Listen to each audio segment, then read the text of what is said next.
Fayaz, Dr. Ken, Dr. Kapoor, Mr. Vadra, Mr. Jain, members of Ludhiana Management Association, my distinguished colleagues in the department. It's a matter of great honor for me to be here to share my thoughts on the subject of role of taxation and in the growth of industries. I'm really honored.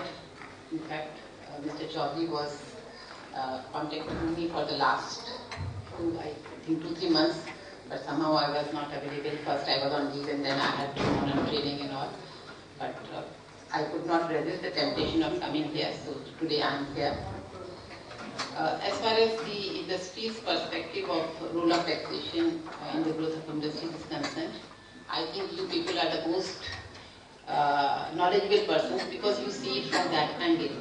We in the income tax department probably can share our thoughts on what is our perspective, what is the government's perspective for the role of taxation in the growth of industries. At the first sight, one may say that this is a very topic probably which will involve a lot of discussion, and it appears that the taxation and the industries cannot go together because on the one hand we levy taxes. Obviously when we levy the taxes, the amount of money left is much less than what the industry has earned as profit. But probably when we go deeper into that, one would realize that both have got symbiotic relationship, both are dependent on each other. The growth of one is dependent upon the growth of other, as some of the statistics also show later on. It is often said that the taxes are the price which a civilized society pays. When I use the word civilized society, perhaps is not the correct one. I would say the higher taxes is the price which a developed society and a welfare-oriented society pays. The more we go for welfare activities, the more we go for development, probably the role of taxation increases. Though the rate may not increase, and what I am saying is not that the rate should be high, only thing is that the taxation has to be there.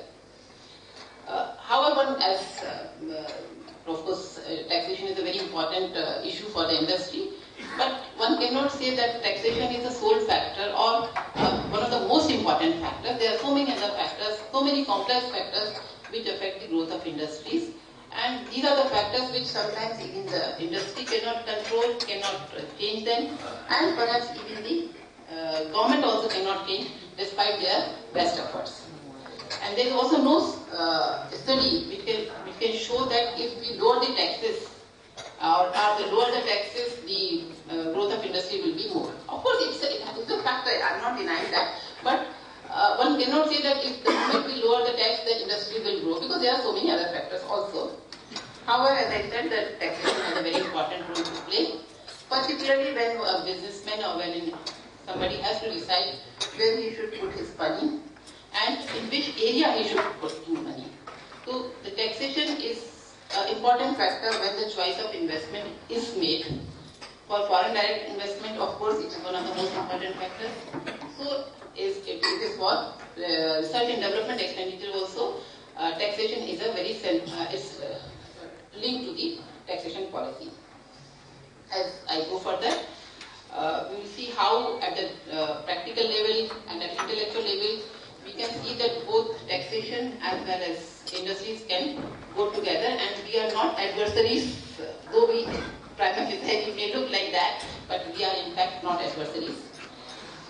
Over the past, one may say 100 years, the industries has changed a lot. With industrialization and globalization, things have changed. Now no industry can survive in isolation. It's also a fact that now industry on their own, no businessman, no industry on their own can flourish or grow. Different kind of tax entities or business entities have developed, partnership, corporates, limited partnership, etc., etc. So everything is dependent on everything else.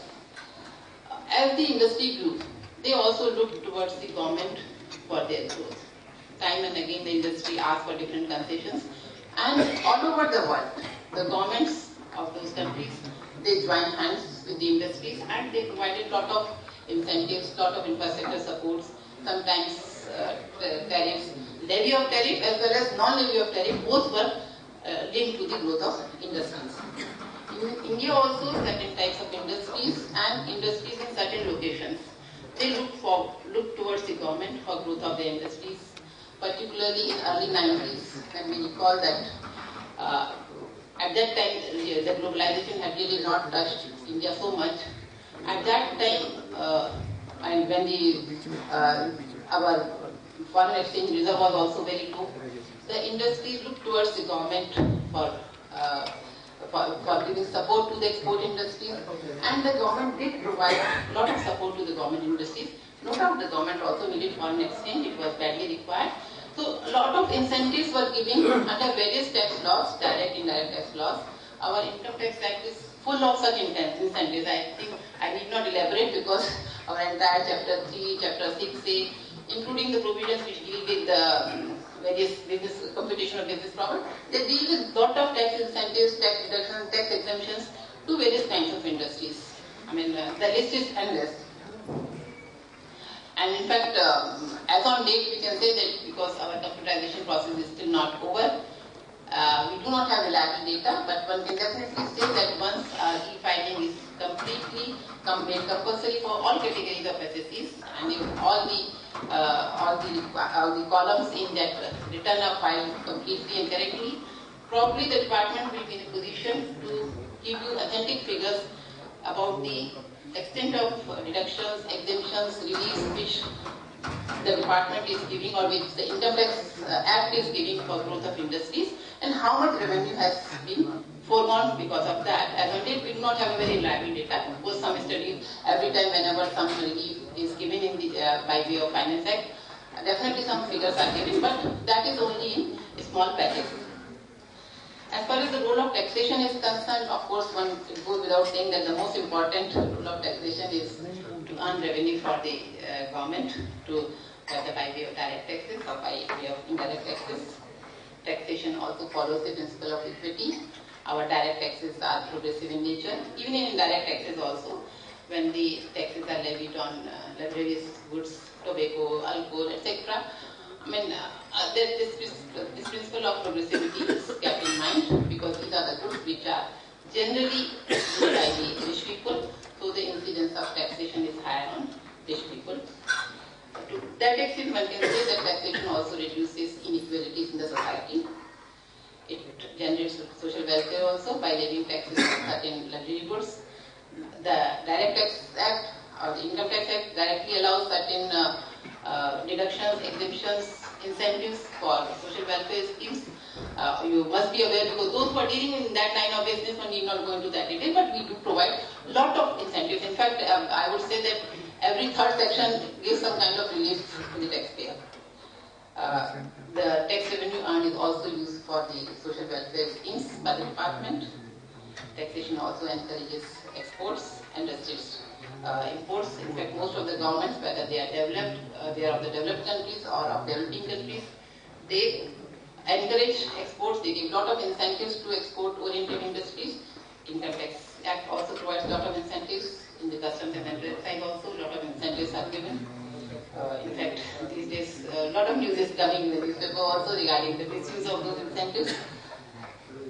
Taxation also plays a role in regional developments. The direct taxes as well as indirect taxes both provide a lot of incentives for setting up industries in less developed areas. And even now, I think a lot of incentives are being given people from Ludhiana or Punjab. A lot of industries are being set up in Uttarakhand and Himachal. This is an example of regional development.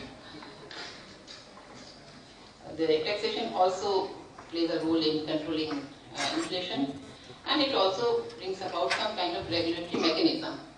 What I feel is that by providing a lot of incentives, reliefs, reductions at different levels in different areas for different kind of industries, some kind of level playing field is created by the taxation, and which allows the growth of industries.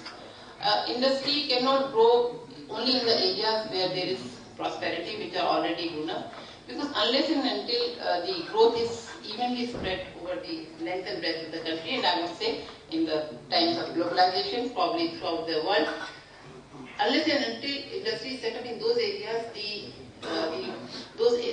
people of those areas will not become prosperous. Their buying capacity will not increase, and if they don't have the buying capacity, the growth of industry has no meaning. We produce, but there are no buyers for the goods.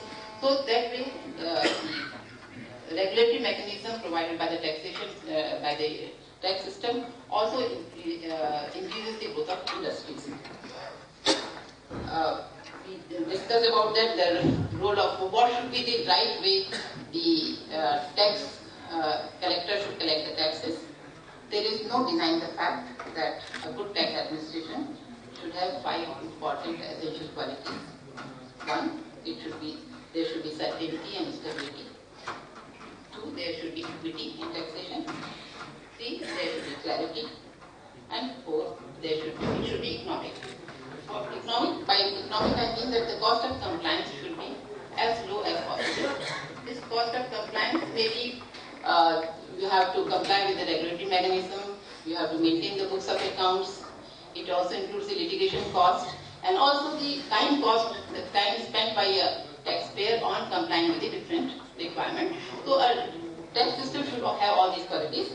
And lastly, it should be non-inclusive, as far as possible. It should be non-inclusive and non-adversarial.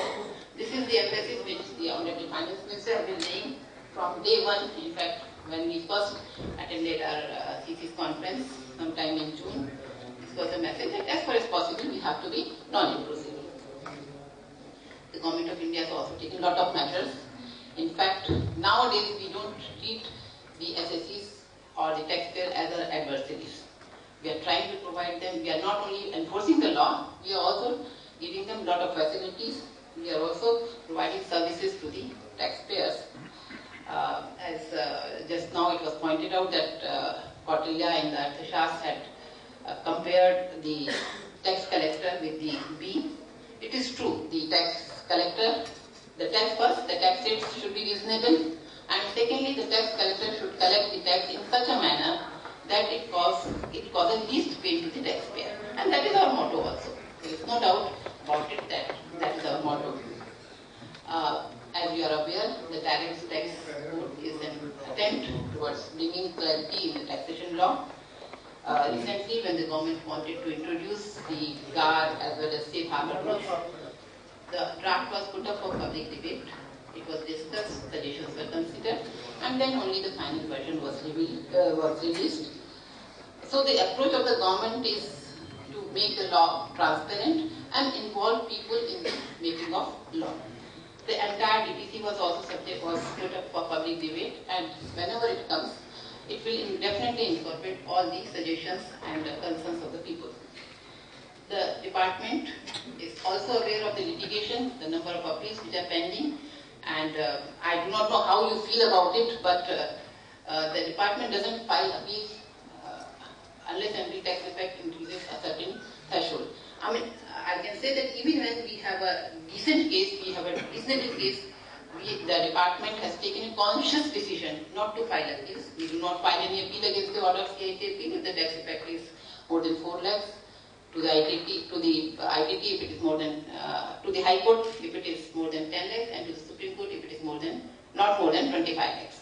So what I am saying is that the government, it is not that the government is not concerned about the concerns of the public, despite knowing that yes, probably we may be having a good case, we may win, but we are accepting those decisions. The government has also set up a tax administrative reform committee under Dr. Shom, which is interacting with all the tax holders. They are taking their views and will be putting up their proposals for reforming tax administration, as has been expressed the need of the hour. You must have noticed the kind of computerization which we are having. The e-filing, the e-TDS, the e-payment has really made the life of taxpayers very, very easy. Now you don't have to collect all the documents when you are filing the return. I mean, a lot of documents, they are there, but the information is there, but you don't have to keep them, you don't have to file them at the same time. So, not that there are initial hiccups, there is no doubt there are hiccups, but no system can be perfect from the day one. We are also passing through that stage. Some hiccups are there, we don't deny that. But still, if we compare with what other countries had gone through, even the USA had a lot of problems when they introduced computerization. As compared to that, probably we are in a much better position, that because we are having much better, much more advanced technology. What